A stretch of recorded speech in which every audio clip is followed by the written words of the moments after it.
Diet Barmer में आपका स्वागत है। मैं घनश्याम वार्डे व्याख्याता।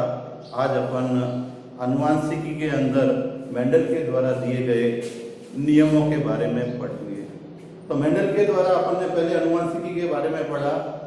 मेंडल ने जो नियम बनाए वो किस तरह से बनाए, कौन से पौधे का उपयोग किया, ये अपन पहले पढ़ चुके हैं। आज अपन मेंडल के द्वारा दिए गए नियमों के बारे में पढ़ेंगे।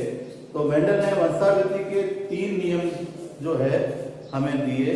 उसमें सबसे पहला जो नियम था वो है प्रभाविकता का नियम, दूसरा है पृथक्करण का नियम और तीसरा है स्वतंत्र अपोहन का नियम। अपन आज इस वीडियो के अंदर केवल 2 नियमों के बारे में पढ़ेंगे, पहला नियम और दूसरा नियम। तो अपन पहले नियम की बात करें। प्रभाविकता का जो नियम है मेंडल के द्वारा संकरण के आधारित नियम दिया गया।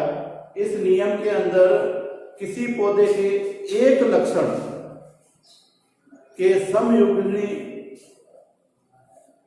पादप का जब संकरण कराया जाता है तो जो लक्षण प्रथम पीढ़ी के अंदर उभर कर आता है वह प्रभावी कहलाता है, और जो लक्षण प्रथम पीढ़ी के अंदर अभिव्यक्त नहीं होता, दिखाई नहीं देता, वह अप्रभावी कहलाता है। तो इस आधार पर मेंडल ने प्रभाविकता का नियम दिया। इसे अपन एक उदाहरण के द्वारा समझेंगे कि मटर का जो पौधा है,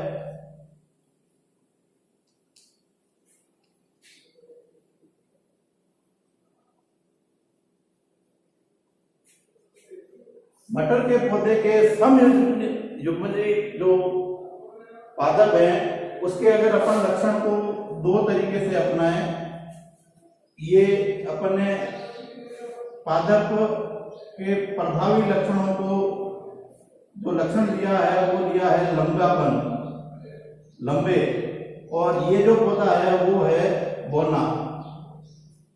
तो इस प्रकार के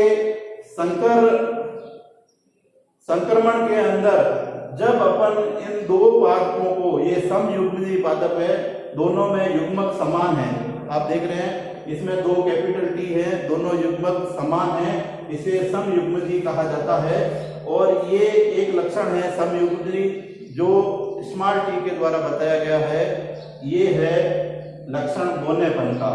तो अपन यदि इन दोनों पादपों के मध्य संकरण कराया जाता है तो आने वाला जो पीढ़ी है उसमें जो पादप बनेंगे उसके जो लक्षण उभर के आएंगे वो प्रभावी लक्षण ही उभर कर आएंगे। अपन इसको एक सारणी के द्वारा अपन देखें तो अपन इसको देखेंगे कि इस प्रकार से जो है ये पौधे के लक्षण उभर के आएंगे। जैसे ये लक्षण का युग्मक अपन ने अलग किया और इस दूसरे पौधे के लक्षण का युग्मक अपन ने अलग किया, तो अपन ने देखा इनके द्वारा बनने वाले जो पौधे हैं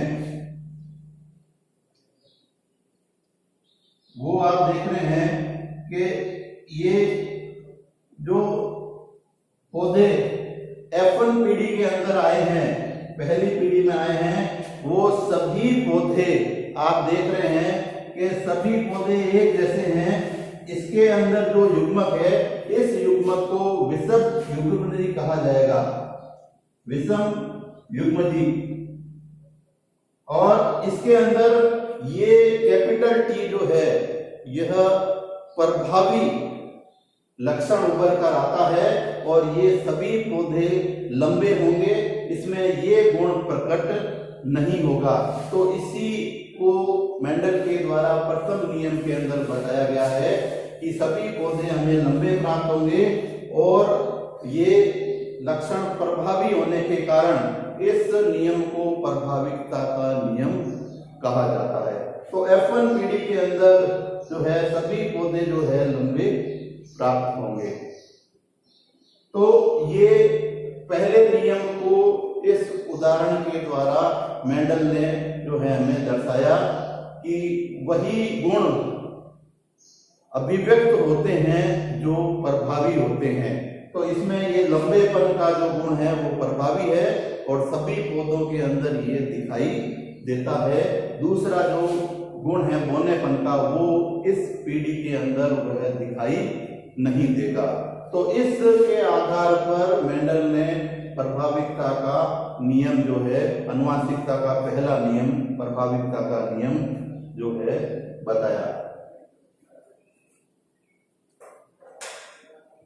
इसके बाद में अपन दूसरे नियम की अगर व्याख्या करते हैं तो दूसरा नियम भी उन्होंने संकरण के आधार पर ही प्रतिपादित किया। उन्होंने बताया कि पौधे के विषम युग्मजी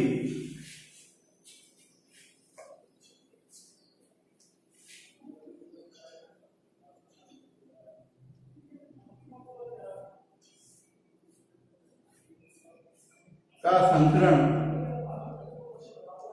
जब F1 पीढ़ी के बाद